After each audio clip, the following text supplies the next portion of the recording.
রাশেদ একটি ছোট গ্রামের ছেলে। পরিবারের অবস্থা খুবই খারাপ। বাবা একজন দিনমজুর, মা অন্যের বাড়িতে কাজ করতেন। পড়াশোনা করার পাশাপাশি রাশেদ ছোট থেকেই বুঝে গিয়েছিল, জীবনে কিছু করতে হলে তাকে নিজেকেই পথ তৈরি করতে হবে।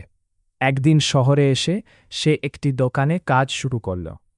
মাসে খুব কম বেতন পেত, কিন্তু সে শুধু কাজই করত না, দোকানদারের কাছ থেকে ব্যবসার খুঁটিনাটি শিখত।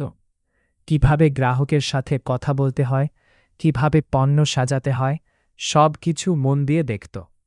রাতে বাসায় ফিরে সে একটা খাতায় লিখে রাখত, একদিন আমিও নিজের ব্যবসা করব। কয়েক বছর পর সে অল্প কিছু টাকা জমাতে পারল। সেই টাকায় সে ফুটপাতে ছোট করে চা বিক্রি শুরু করল। প্রথম দিকে কেউ তেমন আসত না, অনেকেই বলতো এতে কিছু হবে না, কিন্তু রাশেদ হাল ছাড়েনি।